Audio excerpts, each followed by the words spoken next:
और अब शुरू होने जा रहा है देश का सबसे बड़ा मुकदमा, आपकी अदालत। आपकी अदालत में आज हम मुकदमा चलाएंगे समाजवादी पार्टी के महासचिव अमर सिंह पर। आपकी अदालत में आज जनता की ओर से जज होंगे हिंदुस्तान टाइम्स के एसोसिएट एडिटर विनोद शर्मा और जनता की ओर से मुकदमा चलाएंगे जनता के वकील रजत शर्मा।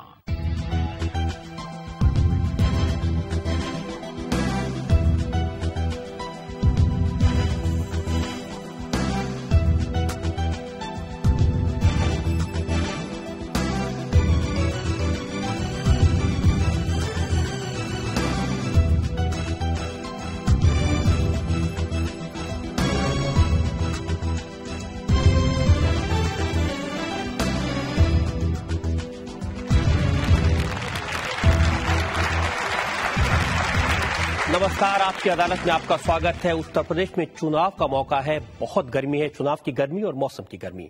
आपकी अदालत में इस गर्मी के मौसम में हम एक ऐसी शख्सियत को पेश कर रहे हैं जो अपने बयानों से, अपने कारनामों से हमेशा अखबारों में, मीडिया में गर्मी पैदा किए रहते हैं। ये खबरों में बने रहते हैं, कभी सोनिया गांधी से तकरार को लेकर, कभी अमिताभ बच्चन के परिवार को लेकर, कभी मुलायम सिंह यादव की सियासत को लेकर, तो कभी मायावती पर बरसने वाली आफत को लेकर। पेश है आज का ये खास मुकदमा। समाजवादी पार्टी के महासचिव अमर सिंह आपकी अदालत में हाजिर हो।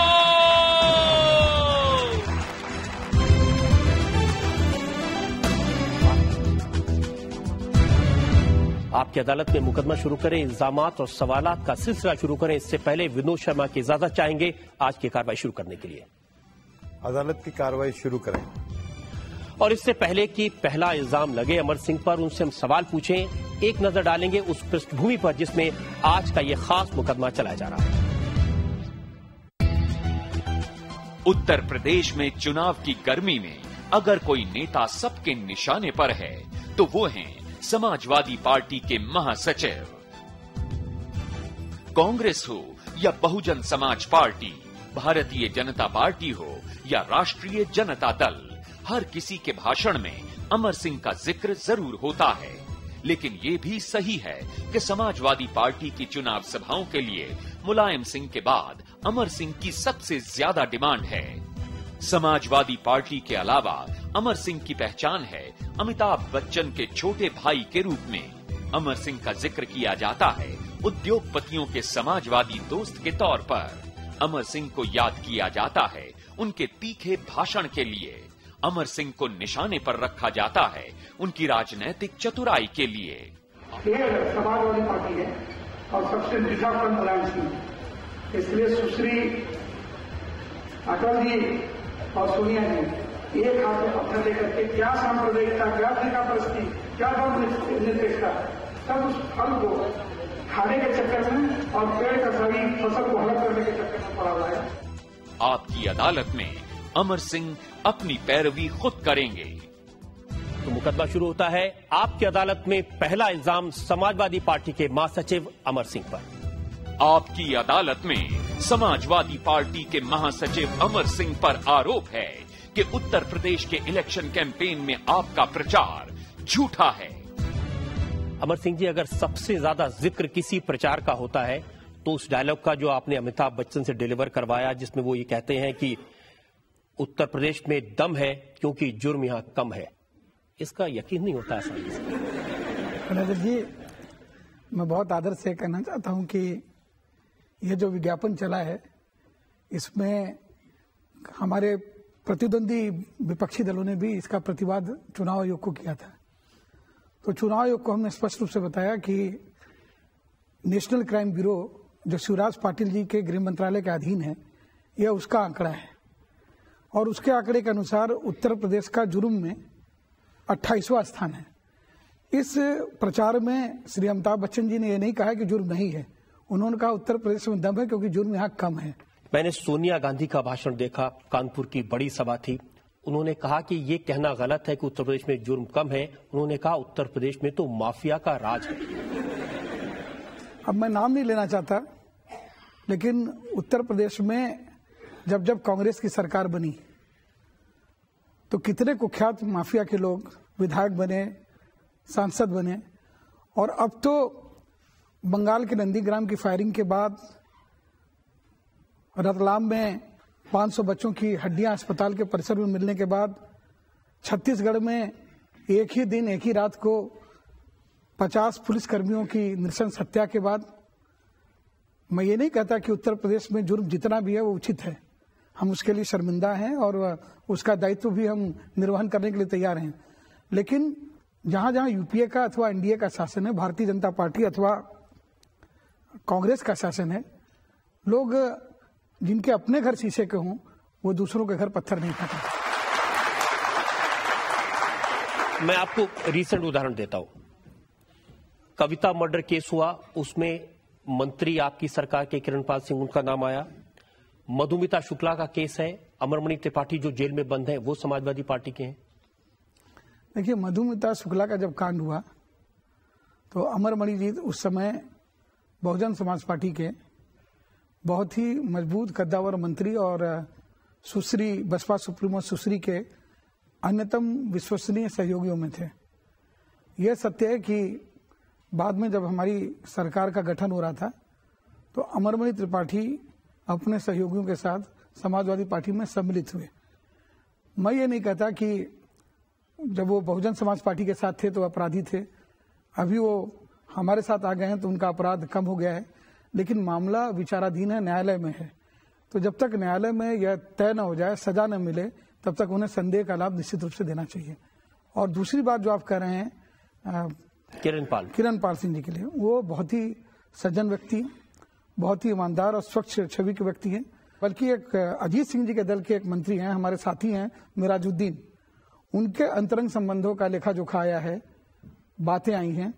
किरणपाल जी के क्षेत्र की वो थी, अध्यापिका थी, किरणपाल जी से उनके जान पहचान की बात आई है, लेकिन कोई अंतरंगता की बात या, और मान लीजिए अगर किसी से किसी के अंतरंग संबंध भी हो, लेकिन उसकी हत्या में अभी तक कोई सबूत किरणपाल जी के बारे में मिला नहीं। मैं आपकी इन सब लोगों के बारे में आपकी बातें मानने को तैयार हूं, लेकिन उत्तर प्रदेश में आप ये कहें जुर्म कम है, वो उत्तर प्रदेश जिसमें निठारी जैसा कांड हो। देखिए, निठारी में छोटे छोटे मासूम बच्चों की हत्या कर दी जाए। बिल्कुल मैं शर्मिंदा हूं, मेरी गर्दन झुकी हुई है। मैं भी 2 छोटे बच्चों का पिता हूं, मैं उसको जस्टिफाई नहीं कर रहा हूं, लेकिन उस क्षेत्र के विधायक और सांसद भारतीय जनता पार्टी के थे, हैं। मैं बड़े दावे के साथ कहना चाहता हूं कि क्या उन्होंने इस घटना के बारे में एक भी पत्र स्थानीय प्रशासन को अथवा मुख्यमंत्री जी को लिखा? और निठारी में एक बंद कमरे में कोई परवरस व्यक्ति क्या कर रहा है, और जिस पंधेर का नाम आया है, संभवतः लोगों को पता नहीं, मैं आपके मंच के माध्यम से बताना चाहता हूं, यह पंधेर पंजाब कांग्रेस कमेटी के पूर्व अध्यक्ष गिल का दामाद है, लुधियाना के कांग्रेसी सांसद राणा गुरमीत सिंह का सबसे नजदीकी मित्र है। तो उस नाते मैं कह दूं क्या कि इसमें सोनिया गांधी जी का हाथ है। और दूसरे, जगमीत सिंह बरार जो कांग्रेस के पूर्व सांसद हैं, उनके मुक्तसर में पंजाब में उनके कारखाने के परिसर में भी बच्चों की हड्डियां मिली। रतलाम जहां भारतीय जनता पार्टी का शासन है, वहां पर अस्पताल में 500 बच्चों की हड्डियां मिली। मैं ये नहीं कहता कि निठारी इसलिए ठीक है कि रतलाम में हड्डी मिल गई या मुक्तसर में मिल गई, लेकिन मैं ये जरूर कहना चाहूंगा कि निठारी की चर्चा करने वाले वो रतलाम को न भूलें जहां भाजपा का शासन है, मुक्तसर को न भूलें जहां अमरिंदर सिंह जी के कांग्रेसी मुख्यमंत्री का शासन था। ये जो बच्चों के प्रति जो क्राइम हो रहा है, सबसे ज्यादा गोवा में हो रहा है। वो वहां पर विदेशी पर्यटक आते हैं और बच्चों के साथ व्यभिचार करते हैं। पूरी जो हमारा धाम है वहां हो रहा है, जो कि भगवान का धाम है। बॉम्बे में हो रहा है। यह एक सामाजिक व्याधि है, ये मानव के परवर्स नेचर का एक क्रूरतम प्रतीक है। मेरा तो मानना है कि इस तरह के जघन्य कृत्य में बच्चों की लाश पर राजनीति नहीं होनी चाहिए। अटल जी, सोनिया जी, मुलायम सिंह जी, सबको इससे ऊपर उठकर बच्चों के साथ व्यभिचार गोवा में न हो, मुंबई में न हो, रतलाम में न हो, निठारी में न हो और मुक्तसर में भी न हो। और जो हरियाणा में जो सीरियल किलिंग हो रही है 100 रुपए के लिए, जहां पर फिर कांग्रेस की सरकार, वहां भी ना हो। यह विचित्र चीज है कि मीठा मीठा घूट और कड़वा कड़वा थूक जब अपने पर होए तो गांधी जी के बंदर की तरह चुप रहो, न देखो, न सुनो, न बोलो। और अगर अपने विरोधी पर हो तो सब मिल करके ऐसे पिल जाओ कि मिले सुर मेरा तुम्हारा तो सुर बने हमारा। अद्भुत बात है। मैं वसीम जी आपको राजनाथ सिंह का बयान बताता हूं। भारतीय जनता पार्टी के अध्यक्ष हैं, बड़े नेता हैं, उत्तर प्रदेश के मुख्यमंत्री रह चुके हैं। उन्होंने कहा कि जब हम उत्तर प्रदेश में निकलते हैं तो हर चौराहे पर कोई प्रतिनिधि मिल जाता है अमर सिंह का या मुलायम सिंह का जो अपराधी होता है? अब ये अच्छी बात है कि उन्हें कोई मिलता तो है,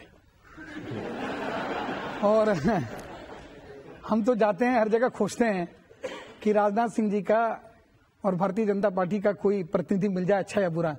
लेकिन दूरबीन लेकर के दूर दूर तक खोजते हैं, चारों ओर बियाबान है, चारों ओर वीराना है, और जो भारतीय जनता पार्टी भगवा ध्वज लेकर के पूरे उत्तर प्रदेश में अयोध्या, मथुरा और काशी की बात करती थी, अब वो हिंदू मुस्लिम दंगे कराना चाहती है, सीडी बांट रही है, सांप्रदायिक सद्भाव को बिगाड़ने के लिए तत्पर है। तो मुझे भाई राजनाथ सिंह जी से, आदरणीय राजनाथ सिंह जी से पूरी सहानुभूति है कि अब उनका कोई प्रतिनिधि बचा नहीं। राजा भैया ऐसे उनके जो प्रतिनिधि थे अब वो हमारे साथ हैं। और शत्रुघ्न सिन्हा ने कहा कि अमिताभ बच्चन ने जो बयान दिया है, जो विज्ञापन दिए हैं, जो उन्होंने कहा उत्तर प्रदेश में जुर्म कम है, इसके लिए आपने उन्हें पैसा दिया और उन्होंने उसका विज्ञापन कर दिया। शत्रुघ्न सिन्हा जी को पैसे की ज्यादा जरूरत होगी, क्योंकि वो गुजरा हुआ जमाना आता नहीं दोबारा, हाफिज खुदा तुम्हारा। उन्हें कोई फिल्म नहीं मिलती है, उन्हें कोई फिल्म नहीं मिलती, उन्हें कोई काम नहीं मिलता, और बड़ी मुश्किल से एक फिल्म में उन्होंने काम किया पुलिस फोर्स में, तो फिल्म जो है वो पर्दे पर कब लगी कब उतर गई पता नहीं चला। तो मेरा ख्याल है राजनीति में पद लेना या पैसा किसी तरह से आ जाए ये उनकी मजबूरी हो सकती है, बच्चन साहब की नहीं। और बड़ी विचित्र बात है कि जब उनका भारतीय जनता पार्टी के वो अडवाणी जी और अटल जी के खिलाफ पूरे देश में वो प्रहसन करते थे और उनकी लानत मलामत करते थे, और भारतीय जनता पार्टी के वरिष्ठ नेता हमारे दोस्त अरुण जेटली के बारे में भी गाहे बगाहे अंदर बाहर खुलेआम उनकी आलोचना करते हैं, तो ऐसे व्यक्ति से जिसका मानसिक संतुलन ठीक नहीं हो उसका मैं बुरा नहीं मानता। उसके लिए अल्लाह से, खुदा से, भगवान से दुआ करता हूं। और उनका नाम ही है शॉटगन, तो वो जब मुंह खोलते हैं तो शूटिंग करते हैं। तो मैं उनकी हताशा, निराशा, कुंठा समझ सकता हूं। एक ही समय उनका और अमिताभ जी का प्रस्फुटन हुआ था, और मैंने शत्रुघ्न सिन्हा जी को दिखा करके उनसे पूछ के तो पैसे दिए नहीं है, और हमारे और अमिताभ बच्चन जी के जो संबंध है उस संबंध में लेन देन और पैसे का कोई आधार नहीं। शत्रुघ्न सिन्हा की पूरी जन्म पत्री बता दी लेकिन ये अभी नहीं बताया कि अमिताभ बच्चन ने विज्ञापन के लिए पैसे लिए या नहीं लिए। देखिए, अमिताभ बच्चन जी ने उस विज्ञापन के लिए कोई पैसा नहीं लिया। वह उत्तर प्रदेश के घोषित ब्रांड एम्बेसडर हैं। उन्होंने अपने मन से कोई बात नहीं की है। उन्होंने केंद्र की रिपोर्ट दिखाई है, जो नेशनल क्राइम ब्यूरो की रिपोर्ट है, जो शिवराज पाटिल के अंतर्गत काम करता है, और कांग्रेस के शिकायत करने पर इसकी जांच भी चुनाव आयोग ने की, और चुनाव आयोग की स्वीकृति है इस विज्ञापन पर। आप कह रहे हैं आपने कांग्रेस की सरकार का हथियार लेकर उन पर वार कर दिया। आप ये कह सकते हैं कि मियां की जूती मियां कर सकते। अमर सिंह जी, एक ब्रेक के लिए में रुकना है। चुनाव का मौका है, इल्जाम बहुत सारे हैं, आपके विरोधी तरह तरह के इल्जाम आप पर लगा रहे हैं, हर इल्जाम पर आपसे सफाई मांगेंगे। एक ब्रेक।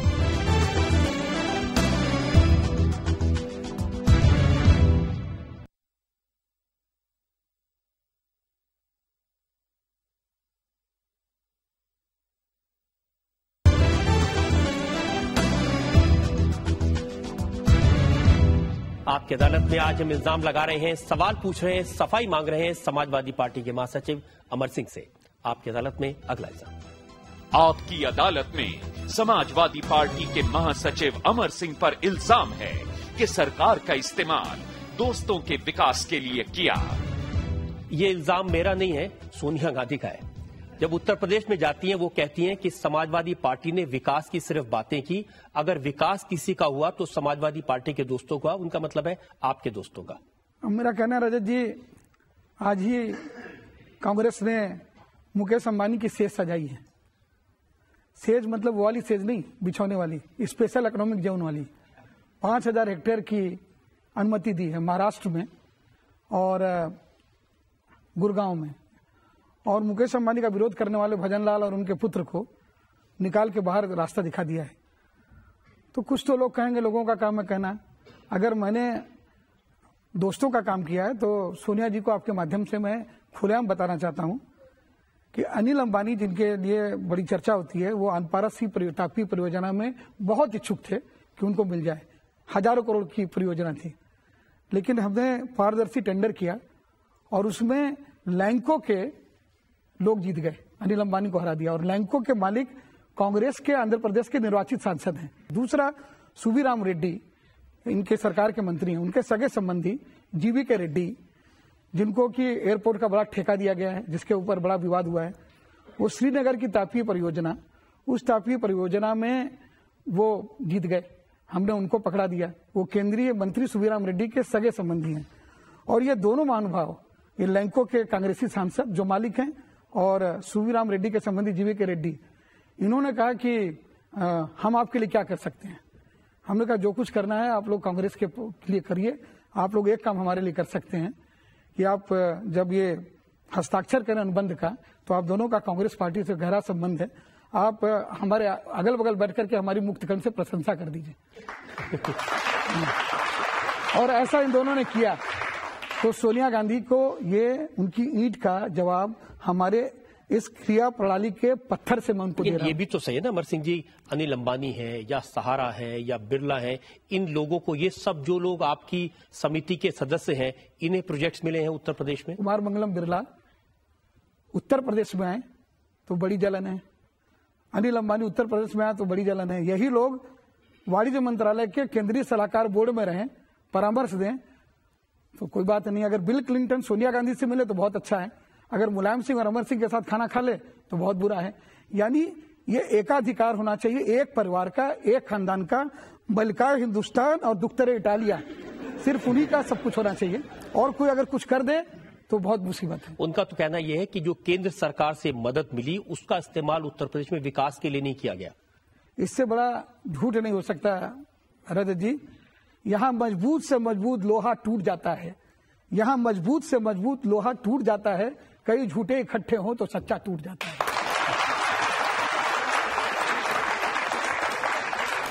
मैं आपको एक ऐसा उदाहरण बताता हूं जो जनता को जरूर समझ में आ जाएगा, जो आजकल हमारे कांग्रेसी मित्र याद दिलाते हैं।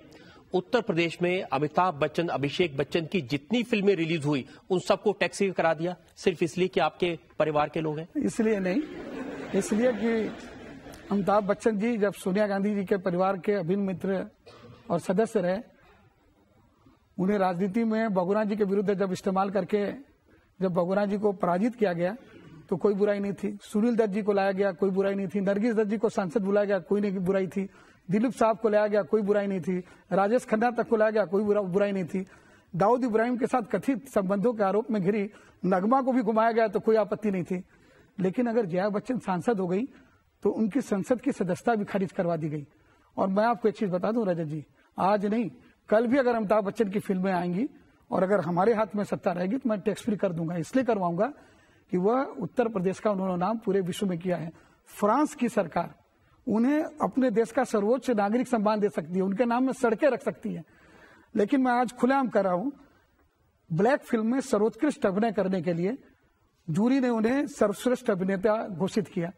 लेकिन इसलिए कि चूंकि अमिताभ बच्चन का नाम घोषित हो गया, इन्होंने राष्ट्रीय पुरस्कार 2006 का राष्ट्रीय पुरस्कार आज तक घोषित नहीं हुआ है। गोवा के मुख्यमंत्री प्रताप सिंह राणे ने अंतर्राष्ट्रीय चलचित्र समारोह के लिए उन्हें आमंत्रित किया गया। वह गोवा पहुंच गए, उन्हें बताया गया कि आपकी पत्नी समाजवादी पार्टी की सांसद हैं, इसलिए आप वापस चले जाइए।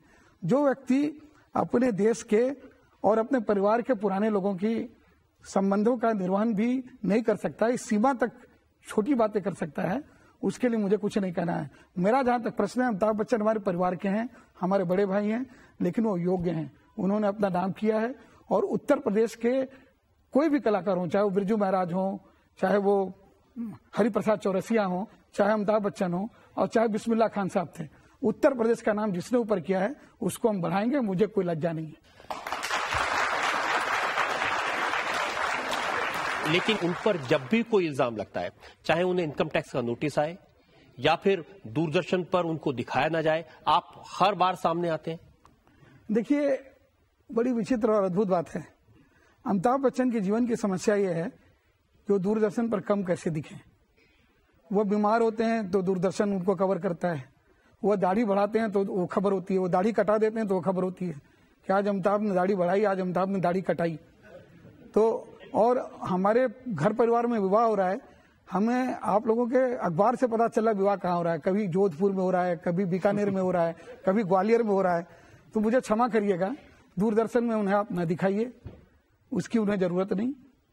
और वो बहुत एकाकी पसंद और निजी जीवन में अपना चुपचाप रहने वाले व्यक्ति हैं। यह तो अमिताभ बच्चन बिक रहे हैं, हमारी पुत्रवधू बिक रही है, हमारा पुत्र बिक रहा है, वो सफल है, तो अपनी टीआरपी के लिए, आपकी बात नहीं कर रहा हूँ रजत जी, क्षमा करिएगा, लेकिन कई लोग वो शहनाइयां बजा रहे हैं अपने घर में, बेगानी शादी में अब्दुल्ला दीवाना, ऐसे मनमौजी को मुश्किल है समझाना।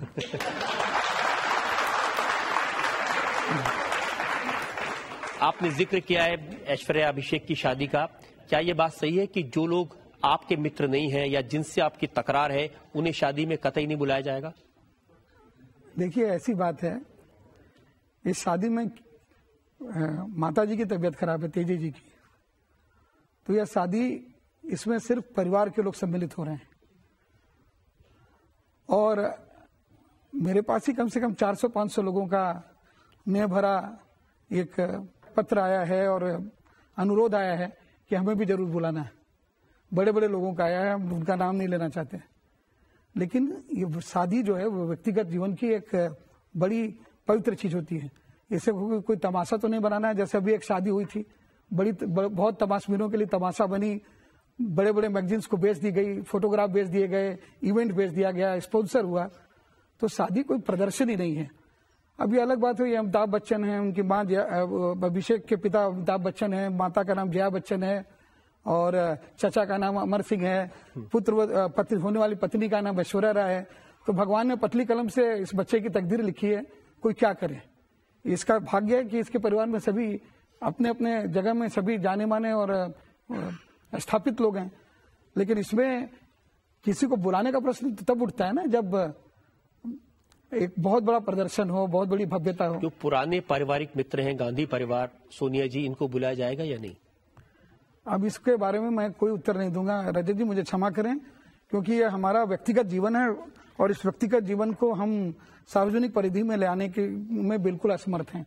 और मैं आपसे ये झूठ भी नहीं बोलूंगा, क्योंकि आपने यहाँ कटघरे में बैठाया कि मुझे पता नहीं है। मुझे सब कुछ पता है, लेकिन मैं बोलूंगा नहीं।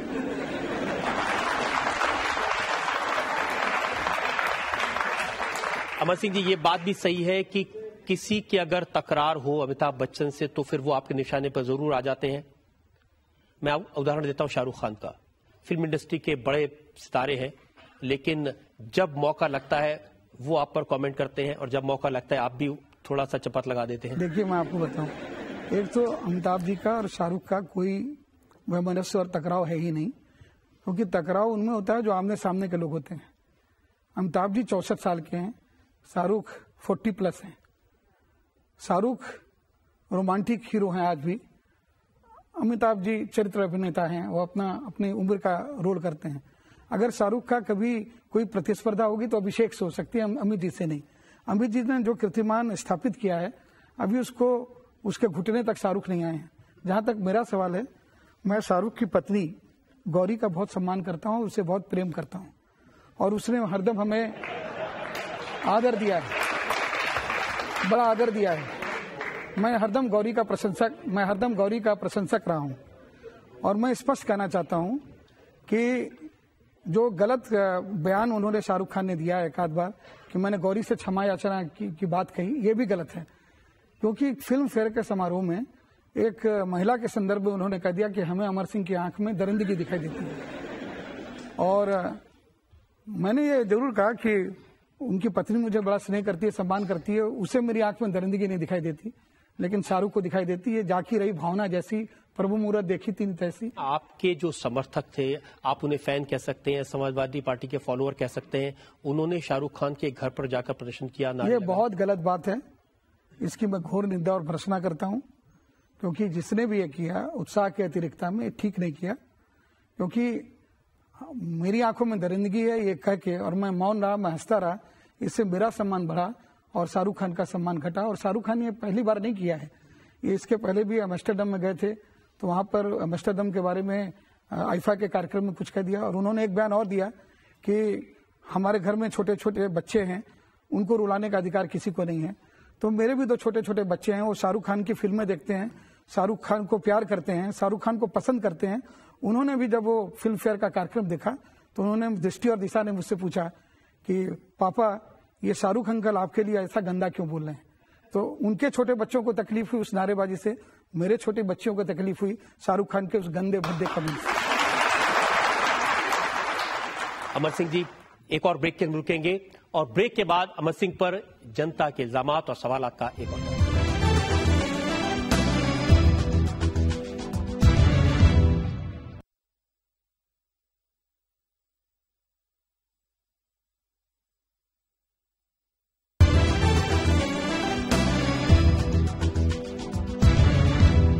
आपकी अदालत में आज हम इल्जामात लगा रहे हैं, सवाल पूछ रहे हैं, सफाई मांग रहे हैं समाजवादी पार्टी के महासचिव अमर सिंह से। आपकी अदालत में अगला सवाल। आपकी अदालत में समाजवादी पार्टी के महासचिव अमर सिंह पर आरोप है कि ये सिर्फ नाम के समाजवादी हैं। अमर सिंह जी, ये बार बार कहा जा रहा है कि समाजवादी पार्टी जिसे आप कहते हैं वो समाजवादी पार्टी उन लोगों की पार्टी हुआ करती थी जो धोती कुर्ता पहनते थे, जो लोग तेल लगाते थे। अब ये सूट बूट की पार्टी हो गई है, परफ्यूम लगाने वालों की पार्टी हो गई है। कुछ लोगों ने यह भी कहा कि मुलायम सिंह जी इटावा में भैंस की पीठ में बैठते थे, अमर सिंह जी ने उन्हें हेलीकॉप्टर की पेट में पहुंचा दिया है। तो अगर सोनिया जी हेलीकॉप्टर से चलें तो ये उनका अधिकार है। वह नेहरू खानदान की चश्मो चिराग है, मलका हिंदुस्तान दुख्तरे इटालिया है। अगर अटल जी चलें तो ठीक है, लेकिन एक पिछड़े समाज का व्यक्ति मुलायम सिंह का अपराध है कि वो पिछड़े मां की कोख से उत्पन्न हुए। वह जीवन भर भैंस की पीठ पे बैठे, गाय से दूध निकाले और गोबर का गोईठा पोते। अगर आधुनिक साज सामान या जो परिवेश है उसको आत्मसात करके उसी विधा से उनका जवाब दें। और तो और अगर सुश्री जी कहें कि मैं जागृत देवी हूं, मुझे चढ़ावा दो, फिर भी लोग मौन है। अगर वो कहें कि पैसवा दे जा टिकटवा ले जा, फिर भी लोग बोलते हैं कि बहुत अच्छा है। लेकिन अमर सिंह और मुलायम सिंह के समाजवाद पर प्रश्नवाचक चिन्ह आप भी लगा देंगे, दूसरे चैनल वाले भी लगा देंगे। हम कलकत्ते में जब हमारा परवरिश हो रही थी, बचपन कलकत्ते में हमारा गुजरा, तो एक कहावत हमने सुनी थी, जो तो दोष नंदो घोष। माने जितना दोष है वो नंद घोष का है, कमजोर की लुगाई सबकी भौजाई। लेकिन अमर सिंह जी, ये सारा दोष आप पर इसलिए आता है क्योंकि लोगों को लगता है कि जो मुलायम सिंह सैफई में आला सुनते थे, आपने उनको कजरारे सुनवा दिया है। अगर राजीव गांधी फाउंडेशन रोज सांस्कृतिक संध्या करे और वहां नृत्य हो और गान हो तो कोई हर्ज नहीं। अगर अन्य राष्ट्रीय दलों के सांस्कृतिक प्रकोष्ठ में हमारी मित्र हेमा जी का नृत्य हो तो सब रस से भाव विभोर हो जाएंगे। लेकिन अगर सैफई महोत्सव में एक दिन कजरारे हो जाए तो लोगों की आंखों में पता नहीं कितना काजल लग जाएगा। लेकिन ये बात तो सही है कि मुलायम सिंह यादव आज बेशुमार संपत्ति के स्वामी हैं। ये बात सीबीआई को दी गई है जांच करने के लिए। उनके पैतृक गांव में एक अस्पताल है जो सरकारी अस्पताल है, एक कॉलेज है सरकारी कॉलेज है, उसे भी 100 करोड़ का अस्पताल मुलायम सिंह का है, 100 करोड़ का वो मुलायम सिंह का। इस हिसाब से तो ग्वालियर का रेलवे स्टेशन और हवाई अड्डा ये माधवराव जी की व्यक्तिगत संपत्ति है, या मालदा में गनी खान चौधरी ने जो विकास किया, या रायबरेली अमेठी में जो राहुल बाबा और सोनिया जी ने किया है, वह सब भी उनकी व्यक्तिगत संपत्ति है। मैं भी कल कह दूं कि ताजमहल सोनिया जी का है और संसद मनमोहन सिंह जी ने लिया है और उसकी भी जांच होने लगी। जनता से पूछते हैं जो लोग सवाल पूछना चाहते हैं। जी हाँ, बार बार मायावती जी जो आपको कह रही हैं कि आपकी सरकार नहीं आएगी तो आपको जो है मुलायम सिंह यादव जी को और आपको जेल में भिजवा दिया जाएगा। ऐसा आपने कौन सा घोटाला किया है, इस पब्लिक को भी बता दीजिए जिसके लिए आपको जेल जाना पड़ेगा। अब मैंने क्या किया है ये तो आप सुश्री जी से पूछिए। वो 3.5 साल से हमारी सरकार है, हमने ना तो उनको छेड़ा ना तो छुआ।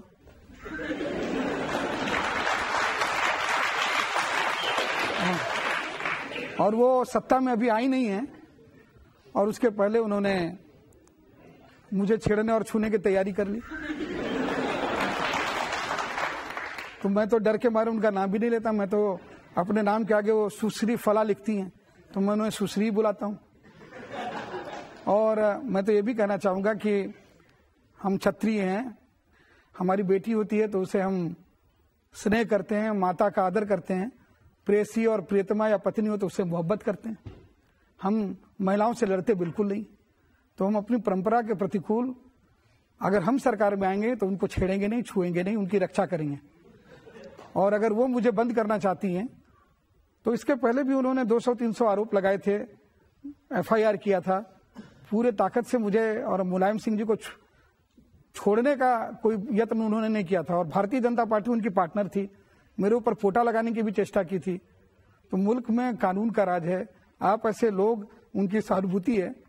तो मैं तो ये कहूंगा कि वो जो विश्व वमन कर रही हैं, जो इस तरह से धमकी दे रही हैं, ये राजनीति के लिए उन्होंने तो ये कहा अमर सिंह जी कि आप और मुलायम सिंह यादव इस बात की तैयारी कर रहे हैं कि चुनाव खत्म हो और देश छोड़ करके भाग जाएंगे। देश छोड़ करके हम क्यों भागेंगे? हम तो इसी चिता में, इसी देश में ही हमारी चिता जलेगी और हम यही अपने को नष्ट करेंगे। तो मैं तो आज जो कुछ भी हूं उसके पीछे सुश्री का बड़ा आशीर्वाद रहा है। वो अगर मुझे इतना प्रताड़ित नहीं करती, उत्पीड़ित नहीं करती, तो संभवतः आप मेरा साक्षात्कार नहीं लेते।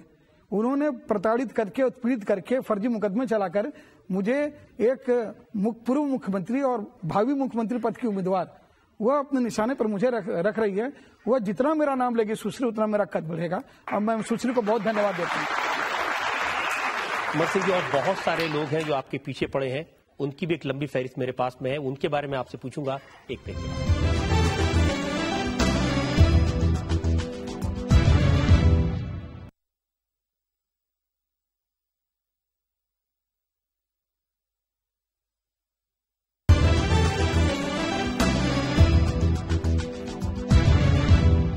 आपकी अदालत में उत्तर प्रदेश में चुनाव के मौके पर इल्जामात और सवाल आपके घेरे में है समाजवादी पार्टी के महासचिव अमर सिंह। आपकी अदालत में अगला इल्जाम।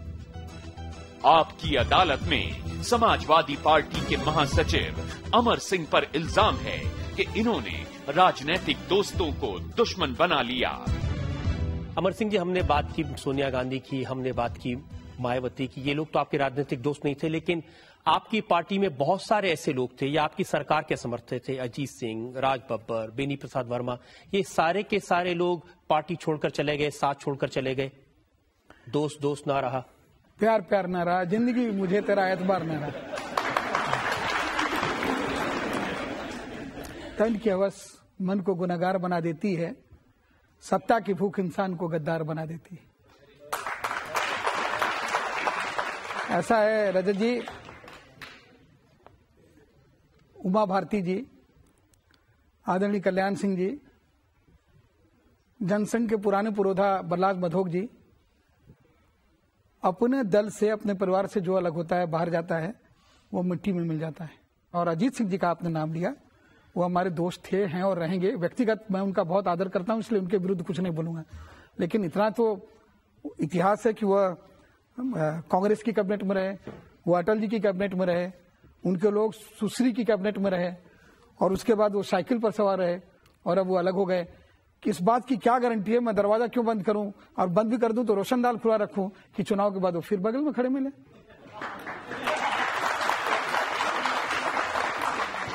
जितने भी ओपिनियन पोल हैं, सर्वे हैं, उनसे इस बात का संकेत मिलता है कि उत्तर प्रदेश में विधानसभा आएगी वो त्रिशंकु होगी।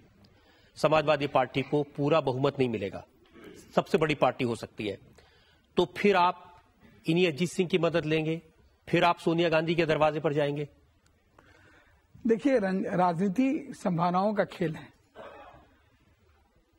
स्थितियां और परिस्थितियां बदलती रहती हैं, इससे मैं इनकार नहीं करूंगा। सोनिया जी ने डीएमके के बारे में कहा था जब गुजराल की सरकार थी कि यह हमारे पति की हत्यारी पार्टी है। जब तक हमारे पति राजीव गांधी की हत्यारी पार्टी रहेगी, उस सरकार को हम समर्थन नहीं देंगे। अब उनके पति राजीव गांधी की हत्या में जो बंदी हुई थी एक महिला, वो उनकी मंत्री हैं और वह डीएमके उनकी सबसे विश्वसनीय सहयोगी है। तो हम तो कम से कम इतने संगीन आरोप तो हमारे किसी के ऊपर हमने लगाए नहीं है। और रामविलास पासवान जी और तमाम लोग जो अटल जी की भी कैबिनेट में अंत तक रसास्वादन करते रहे, वो रातों रात इधर आ गए। नारायण राणे जो शिवसेना के नेता के रूप में महाराष्ट्र में दंगा फसाद कराते रहे, छगन भुजबल जो पुराने प्रबल शिव सैनिक रहे, यह सब रातों रात कभी शरद जी के साथ चले गए, कभी सोनिया जी के साथ चले गए, तो धर्मनिरपेक्ष हो गए। और तो और शरद पवार जी जो हमारे दोस्त हैं, वह पूना में शिव सैनिक हैं, नागपुर में शिव सैनिक हैं, और विदेशी मूल का मुद्दा उठाने के बाद भी सोनिया जी के बगलगिर खाद्य मंत्री हैं। तो ये तो जब सोनिया जी इतना बड़ा कमाल कर रही हैं कि महाराष्ट्र में शिव सैनिक सुप्रिया सुले को शिवसेना के आशीर्वाद से, राहुल बजाज को शिवसेना के आशीर्वाद से अंदर भेजते हैं, और यहाँ खाद्य मंत्री भी हैं, चित भी मेरी, पद भी मेरी, तो उनकी सहनशीलता लाजवाब है। तो मुझे लगता है कि जब वो शरद पवार को उनके शिवसेना के पृष्ठभूमि संगीत के बावजूद भी स्वीकार कर रही हैं, तो चेतेंगे लोग। धर्मनिरपेक्षता के नाम पर जो लोग राजनीति कर रहे हैं, कब तक अटल बिहारी वाजपेयी के साथ कदम से कदम, ताल से ताल मिलाएंगे, देर आएंगे दुरुस्त आएंगे, तब हम देखेंगे। लेकिन मायावती तो बार बार ये कहती हैं कि बीजेपी और समाजवादी पार्टी का एक अंडरस्टैंडिंग है आपस में, और चुनाव के बाद में आप बीजेपी की मदद से सरकार बना सकते हैं। अब सुश्री की बात का मैं क्या कहूं, लेकिन सुश्री को अपना मेरठ में दिया गया बयान देखना चाहिए कि भारतीय जनता पार्टी को मैंने इसलिए समर्थन किया क्योंकि मुसलमान चरमपंथी है, कट्टरपंथी है। इन चरमपंथी कट्टरपंथी मुसलमानों को सबक सिखाने के लिए मैंने भाजपा को जिता दिया। सुश्री को अहमदाबाद में आदरणीय अटल बिहारी वाजपेयी के साथ और नरेंद्र मोदी जी के साथ खड़े होकर के गुजरात के नरसंहार के 8 महीने बाद नरेंद्र मोदी जी के लिए वोट की अपील करते हुए अपना चेहरा देखना चाहिए। जब भी जी चाहे नए चेहरे लगा लेते हैं लोग, एक चेहरे पर कई चेहरे लगा लेते हैं लोग। लेकिन अमर सिंह जी, जिस तरह के समीकरण नजर आ रहे हैं, ऐसा लगता है कि Bharatiya Janata party king maker होगी। वो चाहेगी तो मायावती को मुख्यमंत्री बना दे, वो चाहे तो मुलायम सिंह को मुख्यमंत्री बना दे। ये आप बताइए, इतिहास क्या है अब तक का? अब तक का तो इतिहास यही है ना, राजनाथ सिंह जी, अटल जी और अडवाणी जी का कमल सुश्री के हाथी के सूंड में अटखेलियां खेलता है।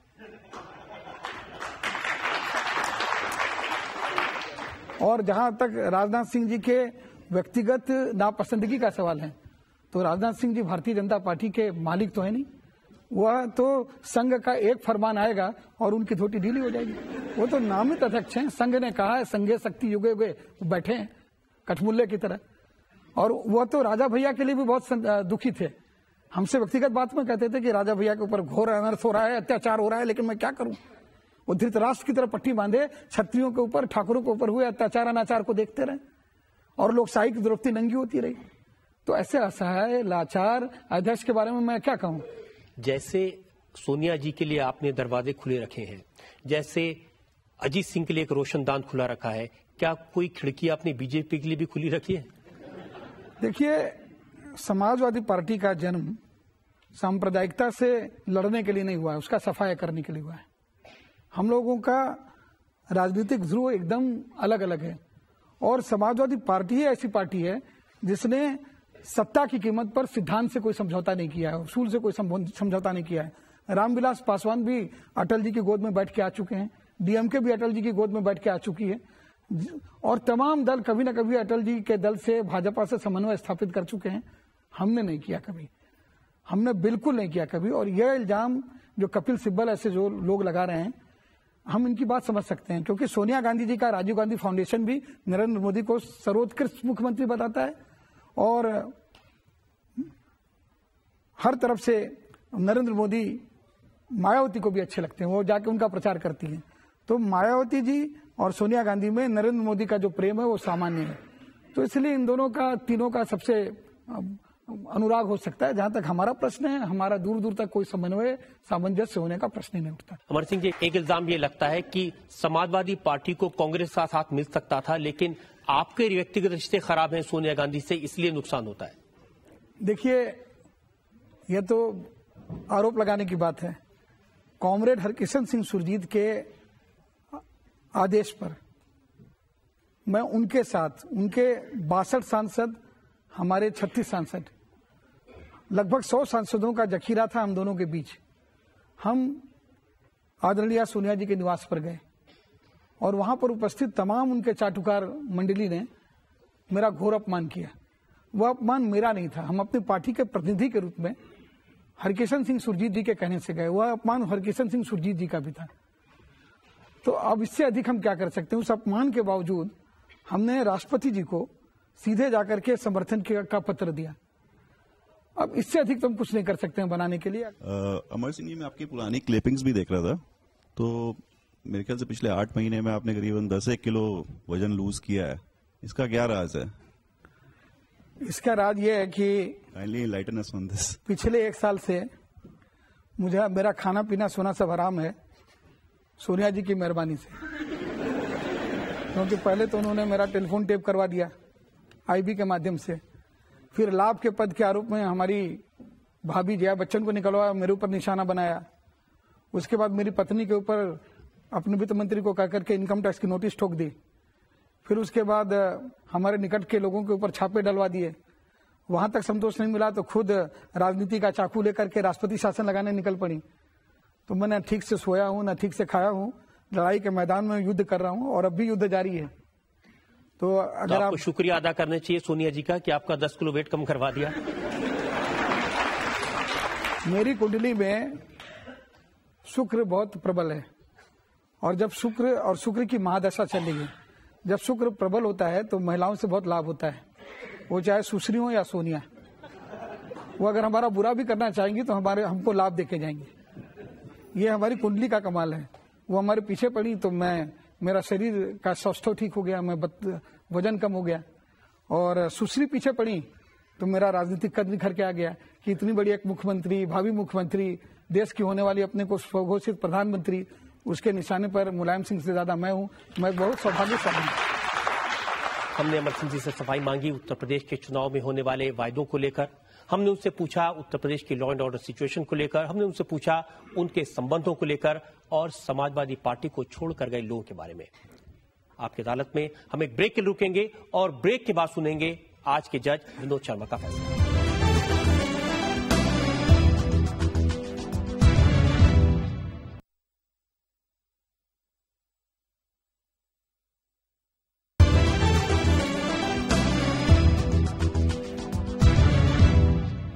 उत्तर प्रदेश में चुनाव के मौके पर आपकी अदालत में आखिर मुकदमा चलाया। सवाल पूछे समाजवादी पार्टी के महासचिव अमर सिंह से।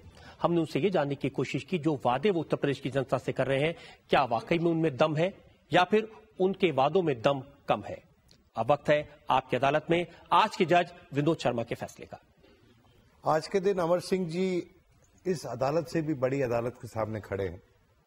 चुनाव का माहौल है और इनके केस पर निर्णय देना इस अदालत के लिए उचित नहीं होगा।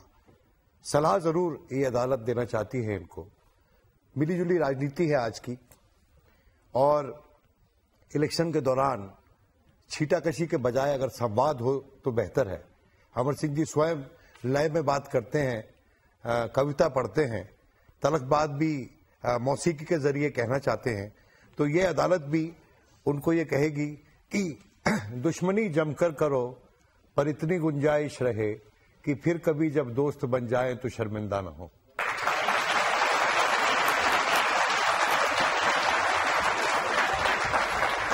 कोalition पॉलिटिक्स में इससे बड़ा गुड़ मंत्र नहीं हो सकता। मैं तो दुश्मनी में विश्वास ही नहीं करता।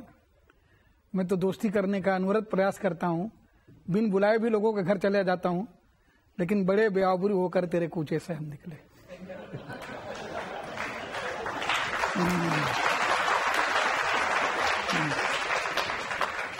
उत्तर प्रदेश की जनता को फैसला करना है कि अमर सिंह ने जो कुछ कहा उनकी बातों में कितनी सच्चाई है। ये फैसला उत्तर प्रदेश की जनता आने वाले 1.5 महीने में कर देगी। हमें इंतजार रहेगा जनता के उस बड़े फैसले का, जनता की अदालत के फैसले का। हमारी मुलाकात आपसे होगी अगले सप्ताह आपकी अदालत में एक नई शख्सियत के साथ। तब तक के लिए